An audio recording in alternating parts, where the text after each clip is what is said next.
Hello all directory members. My name is Peter and I'm going to guide you through how to edit your profile on the lowimpact.org directory. So you should all by now, if you're watching this video, have your username and password, and that allows you to log in to do various things on the site, not least update your directory profile. Now wherever you are on the site, if you scroll down to the bottom, you'll see there is a username and password login. So you don't need to go to the directory first. You can just log in from wherever you are. So using your details, you simply click on the login button, and from this moment onwards, if you scroll back down, you'll see that you are logged in as a member. Now after that, you have to navigate to the directory, look up your profile. And the best way to do that is simply do a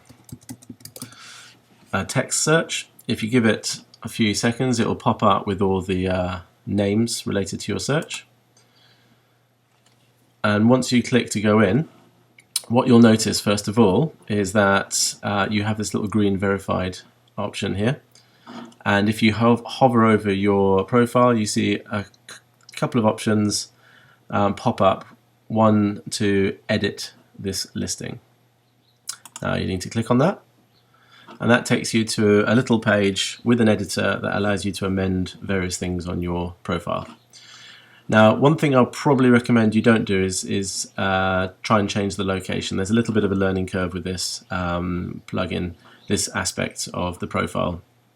It can be a little bit odd, so you can lose your address. If that happens for any reason, just let me know and I'll be able to reinstall it for you. A few things you might want to do.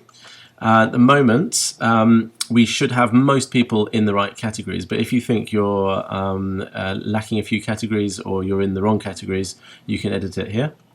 You simply delete the categories that you don't belong to, and then to add a new one you would go add more. And there's something worth remembering, bearing in mind, there's 3 levels of category. The first is the top level, which is courses, online courses, and products and services. So first of all, you'll have to work out which of these are relevant to you. If it's courses, you'd obviously select on that, and then you get the second level, which are all the main low impact topic groups that we have. And say, for example, you wanted this to be in building retrofitting. You would click on that, and then you'd have all the child topics within that. And then you just choose the one you want to belong to. Okay. Now, along with all these other changes, the way you save them is to click Save Changes at the bottom. I won't do that just yet because there's a few other things to look at. Contact info isn't actually compulsory because we have all that for you anyway, but if for any reason you want to have your contact information appear in your profile, then that's where you would enter it. Likewise for things like Twitter and Facebook. But I guess for most of you, what you're likely to do more often than not is change the main text for your profile. Now, this is just a one-off sort of text area for you to add any information that you think is relevant. So for a lot of you, it's probably going to be courses. And what you're simply going to do is use this text editor, which is not dissimilar to Microsoft Word, to just add in whatever information you feel is relevant. It's pretty much like a basic web editor, so what I'd recommend you do is firstly keep things simple.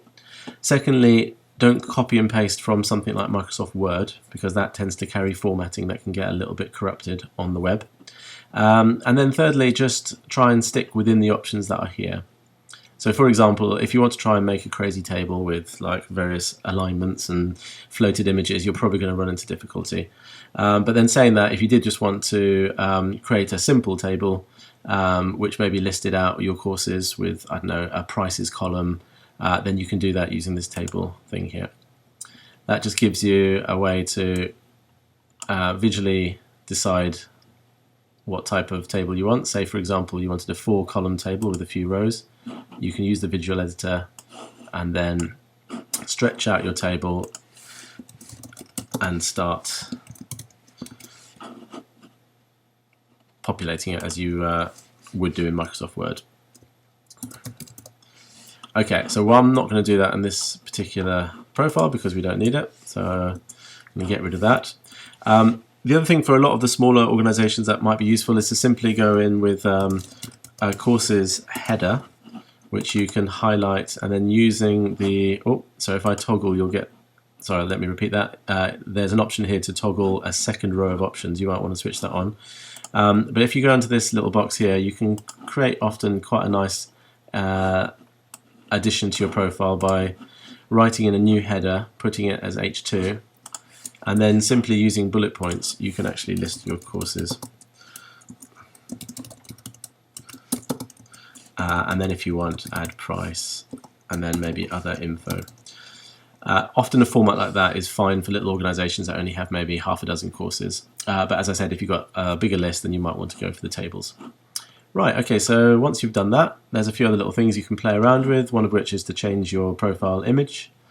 I've done everything above that. I think probably that covers everything. So yeah, once you're done, you just simply click save. In this instance, I'm not going to save any of this bogus information.